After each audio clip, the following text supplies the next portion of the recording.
Right, morning, So today we're going to be looking at something a bit different. Over the last few lessons, we've been looking at the Blitz and how the Blitz spirit is sort of been intertwined with British identity. And we've taken that idea of the Blitz spirit and the Blitz myth, and we have recently applied it to the COVID-19 outbreak, which we're all quite familiar with today.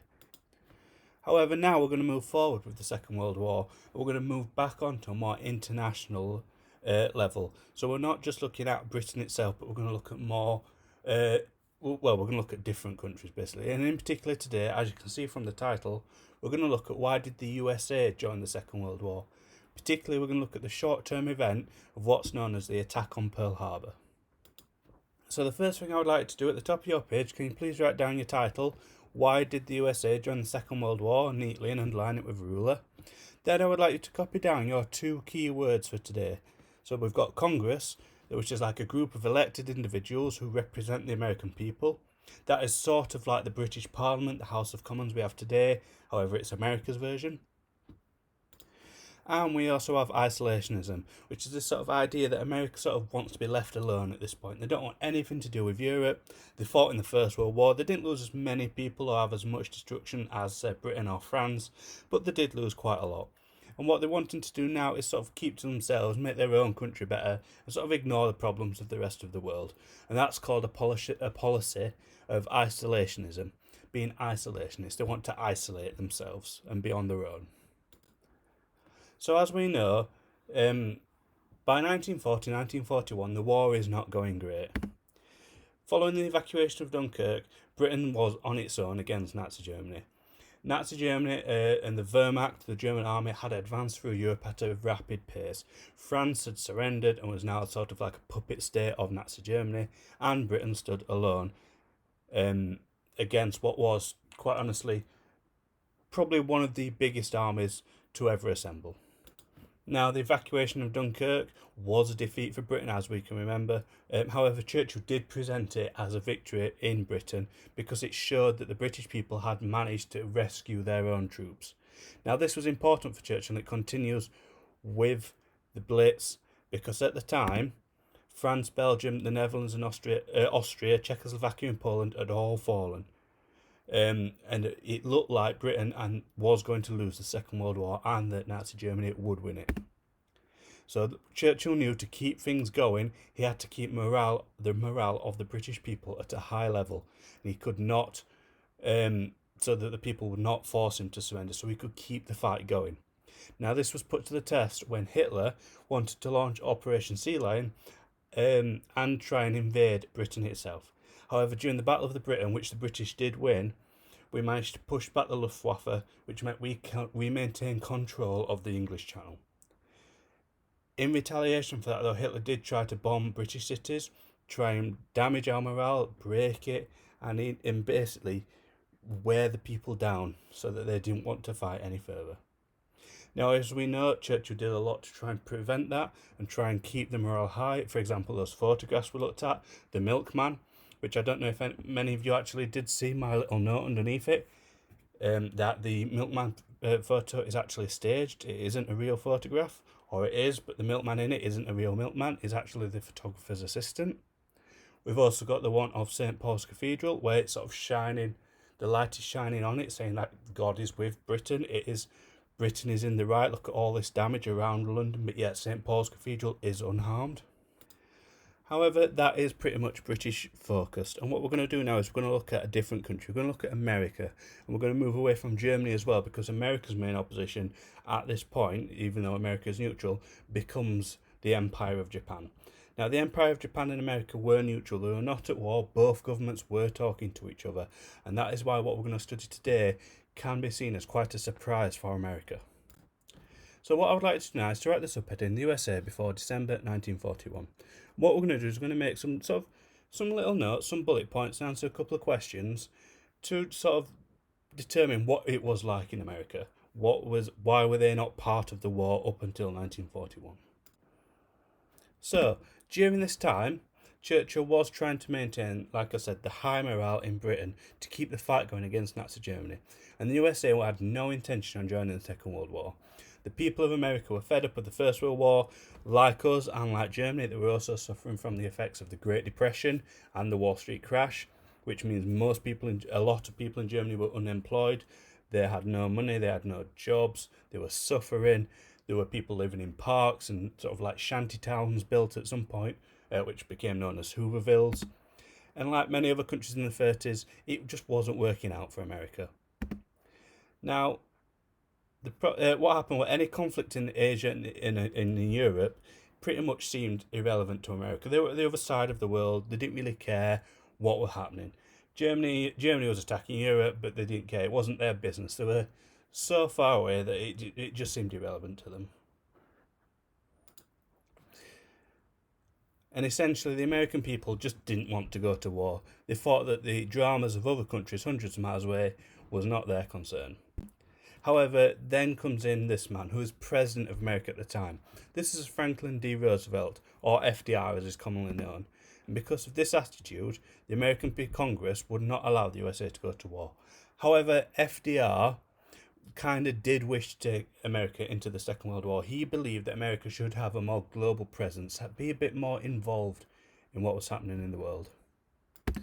Despite this, though, FDR didn't really get what he wanted to. And eventually Congress, which, if you remember what I said at the beginning, one of the key words is the American Parliament, Congress basically voted for a policy of isolationism. They didn't want to get involved at all against the president's wishes, mostly because they wanted to avoid what they'd seen during the First World War and the fact that they couldn't afford it because of the Great Depression. Yet, despite this, the USA expected the Allies to win simply because they had such a larger population and the empires to reinforce them. For example, if you think back to Britain, Britain had one of the largest empires in the world at this point, and America thought that with Britain's empire we should easily overpower Germany.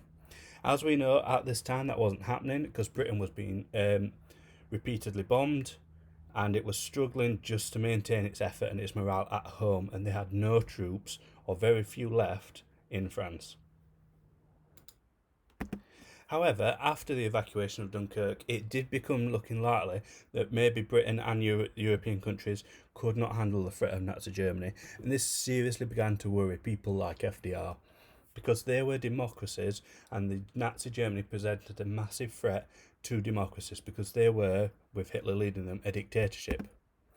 Yet they still didn't enter the war because the majority of Congress remained strongly opposed to it. They still followed this policy of isolationism. However, this did all change on the 7th of December 1941 when the Empire of Japan suddenly attacked a US naval base of Pearl Harbor without warning.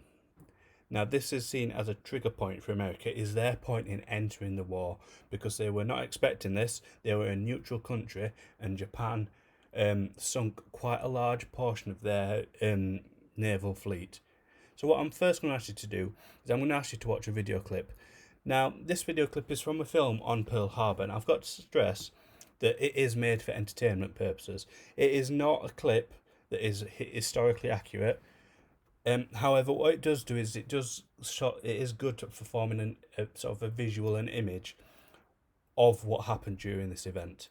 So all I want you to do is watch this clip just to see, just to show you what roughly happened. So now we've watched the clip and we've seen the level of destruction that occurred during the attack on Pearl Harbor and how it involved lots of bombing of aircraft carriers, gunships and all that kind of thing. A huge amount of destruction towards the American Air Force. We're now going to look at some specifics of what happened. So we've got the idea in our heads, now we need to know what actually happened historically. So what I'm going to ask you to do first is I'd like to copy this mind map onto your page, just with the heading, what happened during the attack on Pearl Harbor.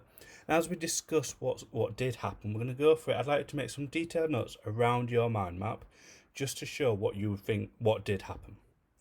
As we're doing this, if any questions come up in board, I would like to answer those on or under your mind, just so you've got that bit of explanation. So, the attack commenced itself at 7:48 AM Hawaiian time, when 353 Imperial Japanese aircraft, including fighters, level and dive bombers and torpedo bombers, launched from 6 aircraft carriers in the Pacific Ocean. Now, for example, fighters are just little planes that sort of shoot down other planes. You've got level bombers, which just fly at one level horizontally and drop bombs onto ships. You have dive bombers, which go really high up into the air and then come straight down almost vertically and pull up at the last second, dropping a bomb onto a ship that way. And you've got torpedo bombers, which sort of drop a kind of bomb into the ocean, which sort of then goes through the water and hits a ship in the side. So it's like that's what a torpedo is. Now, all 8 of the US Navy battleships were stationed at Pearl Harbor, and all of them were damaged, with 4 completely sinking. So they were not retrievable. That means completely gone underwater. The USA had lost 4 ships completely, with 4 more badly damaged. This is in addition to sinking or damaging of 3 cruisers, 3 destroyers, 1 anti-aircraft training ship, and a mineslayer. Now, these are quite big ships. An anti-aircraft ship in particular is one designed for taking down planes. The mine layer was designed for a defensive ship, which, as it sounds like in the title, it dropped mines to prevent other ships from following it. And there was a total of 188 US aircraft destroyed, along with 2,403 Americans killed, with 1,178 others seriously wounded. So this is a significant attack on America and America's military. Not only had they lost quite a lot of their ships, they had lost a significant number of their own soldiers, a significant number of their planes, and it basically put America back massively for when it came to the war. America would have to rearm and prepare to go to war with Japan. Now, this was a hugely significant event, particularly in America's history. And what it did was it led to President Roosevelt getting the excuse he needs, or the event allowed President Roosevelt to convince Congress to take the USA into the war by declaring war on Japan. Now, for those of you that might remember, Japan is allied with Germany. So kind of like with the First World War and the domino effect, once Japan attacked America, they were at war, so America declared war on Japan. However, because Japan is allied with Germany, Germany then declared war on America, which led to America declaring war on Germany, which led to Britain and America officially becoming allies and then allying with Russia on the Eastern Front, and the domino effect, which is a common thing with war, particularly with alliance systems. So what I would like you to do first is to watch this video clip of FDR addressing Congress to develop your understanding of what happened. Now, the reason I put that in is this is a particularly famous speech made by FDR, especially the start of it, where he takes long breaks in addressing Congress, and he lays out very clearly what America is going to do. So now what we're going to do is we're going to take that knowledge and we're going to apply it to something a bit different. And what I've got for you here are 2 posters produced in America during this time. So what I would like to do is have a study at these posters, and you can pause this video if you need to, and I would like you to tell me, what can you see in source A first? So have a good look at it. You have a little girl holding a doll with some soldiers in the background, with the slogan at the top, I want my daddy back, and the instruction underneath, buy bonds. Remember Pearl Harbor. So bonds are something you would buy in order to help the American military, and remember Pearl Harbor, it is sort of showing you that idea. It's sort of bringing their memory back to this tragic event that initially brought America into the war. Same again, after you've done that, I would like you to see what you can spot in source B, which again, this is another poster trying to get the Americans to do something. It is again playing on this idea of remembering Pearl Harbor, remembering that tragedy that happened to Americans. Except it is saying a different instruction this time. It is saying enlist now. United States Coast Guard. Now, the word enlist now, it is essentially saying they want them to join some sort of force or military force, or volunteer for something that will help the American war effort. In this case, the United States Coast Guard, which rescued people at seas, and they also kept a watch over America's oceans to try and protect it from future invasion. So question number 3 gets a little bit more difficult. What I would like to do, family, is to answer the question, how does source A and B used the attack on Pearl Harbor to get Americans to do something. And by that, I want you to tell me, what emotions is it playing on? How is it convincing? How would this convince normal people to do something? And finally, and this is probably the most difficult of these questions, I would like to briefly explain in probably one sentence for each one, why might these sources be considered useful to a historian studying the USA's entry into the Second World War? Now, I should say this, and my class should know, because I'm always saying it in lessons, there is no such thing as a historical source that is not useful. Every historical source has a use for something. It might just be harder to see for some than others. So for both of these, I would like to tell you, why might they be useful?